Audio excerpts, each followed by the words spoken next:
So this is a solution video for binomial expansion, and it's always a good idea to have your log tables to hand here. This is page 20 in the log tables, and you can see down the bottom here we have our binomial expansion written out in full for us.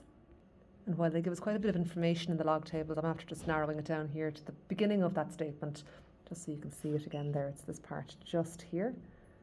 So I've written at the top for myself, x plus y to the n equals the sum from 0 to n of n, choose r, x to the n minus r, y to the r.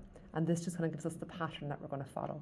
Notice as well, it tells us that we're going to have to start with r equals to 0, so we know to expect to start in these questions with n choose 0. So how is this going to look? Okay, question 1 first of all. So I'm going to have several lines here. You're generally going to have one more line than the power of the question. So my first line is going to be 4 choose 0 by x to the 4 and a to the 0. Notice that I'm putting everything in brackets here. It's a good habit to be in because it just means that it'll help you avoid mistakes in the future, particularly if there's negatives involved. I'm going to add on 4 choose 1 x to the 3 a to the 1. Just notice here I've got a bit of a pattern. I'm starting to go up in the r values, 0, 1. I'm starting to come down in the first power, starting at 4, I'm coming down to 3, and then I'm also going up here in my powers of a. This should mirror, this power here should mirror the value here at the bottom. You can see that pattern continuing, like this. And now I want to calculate my results for each of these combination or NCR values at the start. To do this, I'll go to my calculator, and you can see on this calculator over the divide button, I've got the NCR option. So here I'm going to type in 4, shift, divide to get at the C, and then I want 0. So 4 choose 0, and my answer there is 1. So I've got 1, I've got x to the 4, and then don't forget anything to the power of 0 is always 1, and that's going to crop up at the start of each of your binomial expansions. So I repeat this for each of my individual lines then, with my calculator helping me work out the number at the start, and then I'm just applying the power to each of the brackets, and I'm dropping the brackets as I go along. I'm just leaving in a bracket there around the 1 for a to the 0 and the 1 for x to the 0, and then to finish up I'm going to write it just as a normal line of solution. I'm going to multiply my numbers out as I'm doing this. So for example, 1 by 1 is 1, 1 x to the 4. It's a good idea to include your coefficient because they'll often ask you about the coefficient of a particular term in your answer. As I'm doing it too, I'm arranging a little bit, so I'm putting my variables in alphabetical order, and there's my solution for my first question. The solutions for these can be quite long, so just make sure to be nice and tidy and organised in how you present your work. Okay, on to question 2. Again, remember, look at the power. There'll be 4 lines because there's one more than the power in this case.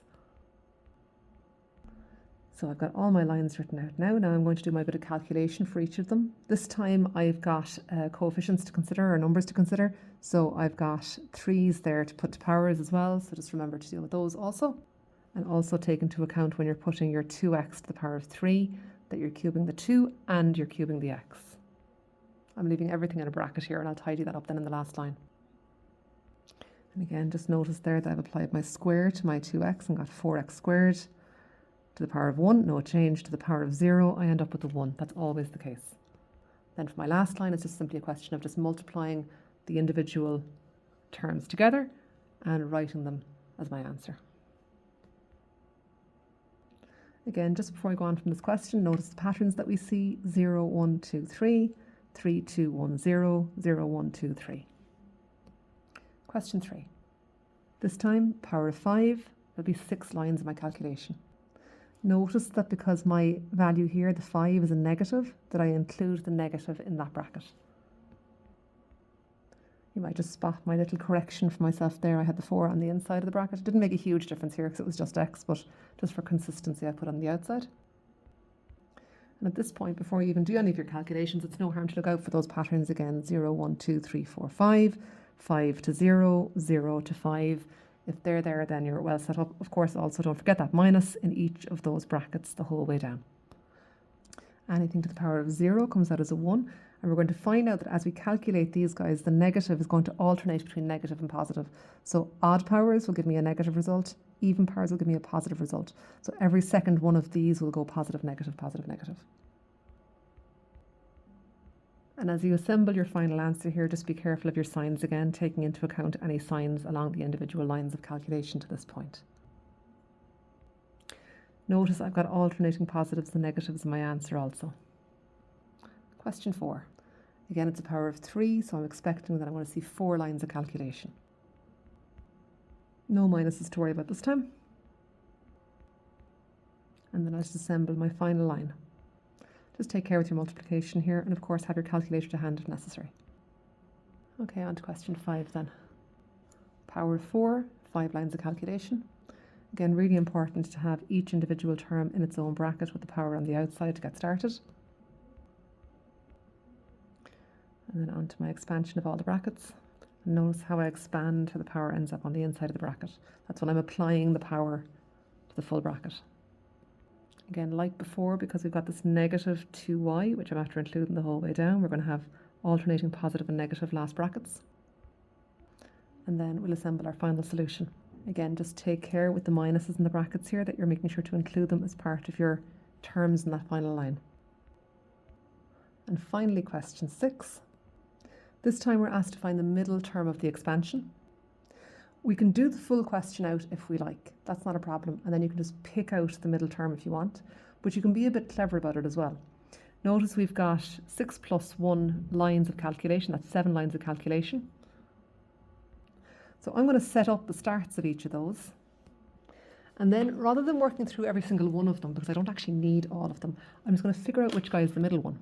So the term that starts 6, 3 is, or 6 choose 3, I should say, is going to be my middle term of the expansion. I can just focus in on that one. So I know I'm going to have 2x and minus 3y in brackets. Now I just need to decide what powers I'm putting on those. I know for that first term I've started high previously. So in the previous one over here in question 3, I did 5, 4, 3, 2, 1, 0. This time I'm starting with a 6. So 6, 5, 4, 3. So that 2x is going to be to the power of 3. And then, again, looking back to question 3 for a second, I can see that whatever power I put on here at the end on the last term reflected whatever number I had here at the bottom of this first bracket. So I've got a 3 here, so I'm also going to have a 3 here. I don't need anything else, I just need this middle term. So I just need to work this guy out and then I have my answer. And again, just be really careful there about your signs. If you're a bit iffy about that, you can use the calculator to a certain extent. Now I can't type in minus 3y to the power of 3 into the calculator, but I can type in brackets minus 3 bracket to the power of 3, and you can see that it comes out as a minus 27. So that's going to be reflected in that number there in the bracket. And then to get my answer to finish it up, I'm just going to multiply the coefficients together, and there I have my answer, minus 4320 x cubed y cubed.